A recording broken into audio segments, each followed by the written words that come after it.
Y'all, I am back. Let me move this up a little bit. What are we having today? Steak and potatoes? No. So, I just finished this book. It's a book that when I seen it at the library, I was just like, boop, boop, boop, boop. You know how Power Rangers used to contact Zordon. Zordon, beam it up. Beam this book up. And that book is Blessing by, girl, it's a Nigerian name. I'm going to try Chukwuebuka Ibeh. Anyway, that cover is gorgeous, right? Gorgeous. So yeah, when I seen this, let me show you the author. The author is so cute. Look at that. Beautiful smile.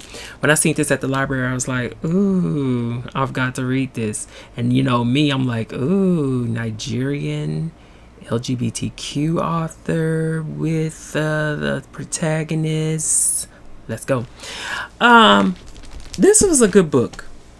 It didn't fulfill every single thing that I was looking for or anticipating when I picked it up, but I just love the just overall unique nature of it, you know, given that it's a coming of age story about a Nigerian gay boy his name is Obi Funda, but I call him Obi by short, and just his struggles with finding acceptance from within himself, within his father, you know, bringing himself back to the love and joy and acceptance that he feels with his mother, and being the older brother and inspiration for his own younger brother. And on top of all that, finding his way in life as it concerns not just his sexuality, but his future when it comes to how Nigerian politics, which is always, of course, anti-gay, are clashing with the things that he wants out of his life. It's a fairly poignant read. Like I said, it's very much coming of age, and the draw is, of course, is that, you know, in his younger years, he's having headbutt moments with his father, who decides to send him to a seminary, all boys seminary school, and that's, you know, where the primary aspects of his journey and coming to terms with his sexuality takes place. It's so interesting to me because, you know, how that happened was the father had employed another individual, a boy, to help him in his shop, and he ended up running across his son, and this boy simply staring into each other's eyes. But the signal was there. The static in the air was there, to where the father was like, this ain't happening. I'm taking you, my son. You're going to an all boys school. But like I said, the irony of that is like, okay, so the father recognized that his son is gay or have an interest or predilection for, you know, the same sex and boys, but the ideal is to send him to an all boys school. That makes a lot where you can't keep an eye on him, instead of just accepting him and, you know, that's your son. Let's get to learn, you know, because boys will be boys, right? So a lot of when I intimate that boys will be boys, I'm intimating, sorry, that, you know, that is the environment where Obi learns that. Okay, learns that because he, of course, is all of a sudden shuffled into this all boys seminary school where he has a lot to learn. He has a lot to learn, both in terms of just that militant effort in which they put into organizing his school, you know, being here on time at the chapel on Sundays, cleaning, bathroom duties, that sort of thing. And then on top of that, he's dealing with a lot of boys his age and older who are also struggling with their sexuality, but in a much more demeaning and hurtful and harmful way towards others. So it's a lot, and he gets into a lot of different entanglements with some of these boys within this school. A lot of these entanglements fizzle out. A lot of these entanglements are at risk of his own well-being. So he is in survival mode with a lot of them.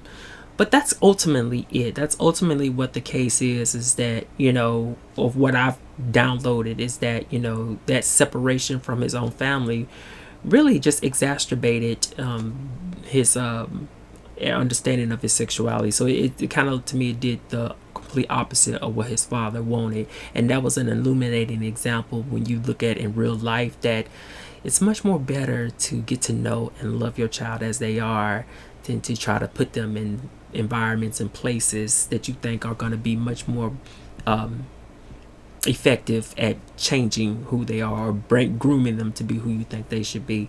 They need your values, they need your understanding, they need your love, your insight, and not that of strangers and other boys who are just finding out who they are themselves, whether they are hurtful or not towards, you know, their peers. But on top of that, when you stack that in there, there is also the story of Obi's mother, who is desperate to get him back, desperate to bring him home, desperate to build that bridge and facilitate that communication of them not being, of him being into her life. I think the core of that particular aspect of the book is that Obi is her son. That's her seed. She looked at a lot of that, her maternal instincts, and the fact that she needed her son, as any mother would. She needed her son. Obi was her heart. And here she is, having been having him sent away from her, right underneath her by her husband, was devastating for her. And I think that as the book progressed and we learned that she's ill, that a lot of that had to do with that. A lot of that had to do with her illness coming about, is that separation from her son. And it was tough. But unfortunately with this book, while to me, yes, it was a classic coming of age story, it really didn't sort of flare into something that I haven't necessarily read before, or flare into something new. I think what would have helped that effort much more with me, or I'm gonna get to a different point here, is if the author would have did a little bit more work into bringing character to the boys' seminary school in relation to what exactly Nigerian politics were specifically during that time.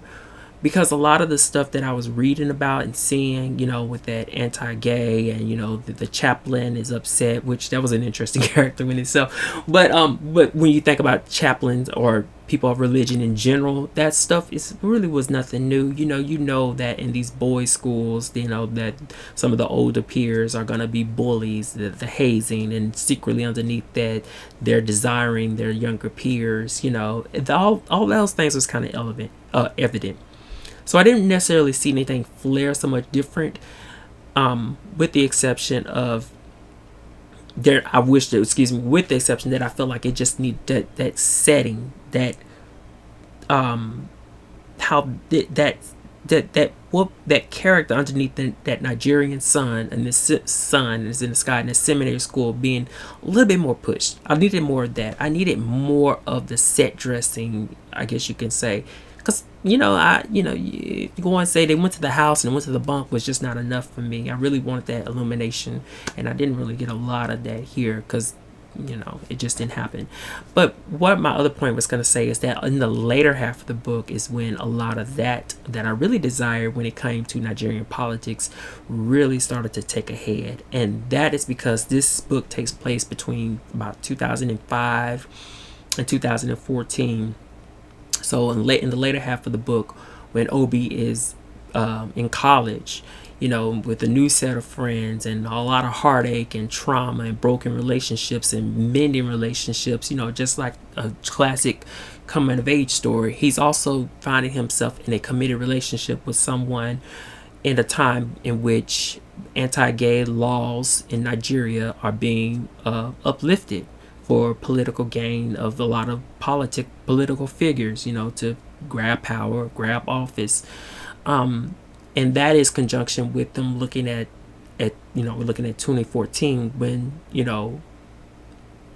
gay marriage is finally up and acceptable. But in Nigeria it's not. And it's devastating having read that part of the book because of,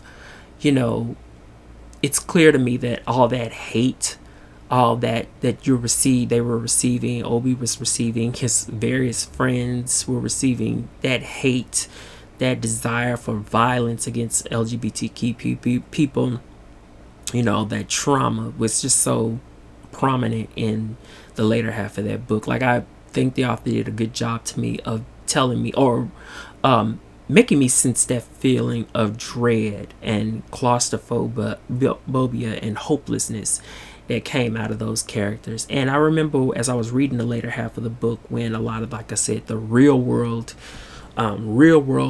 actual historic events were suffocating the lives of our fictional characters. It took me to just like a place of just like sheer hopelessness myself. It's just like, and a part of me was like, I felt a sense of relief that I didn't have to be in such a pressure cooker of a political environment, societal environment, but at the same time, I have my awareness and feelings of having felt that sense of dread and hopelessness, and waking up every day and feeling like, you know, at one point you would go online and people just want you out. They just, that oppression that this character, or was expressed to this character, was just, it was a lot. It was pretty heavy. And I think that that's what I really wanted. I guess you could say a lot more of earlier in the book, a little bit more of that, bringing in the reality, the actualness of these particular mindsets that are running rampant in political circles up into the forefront of the book. But we got a lot of that in the back. Along with that, of course, it's a little bit more illumination and illustration, actually, of the overall setting here in Nigeria. Is it Port Harcourt or whatnot?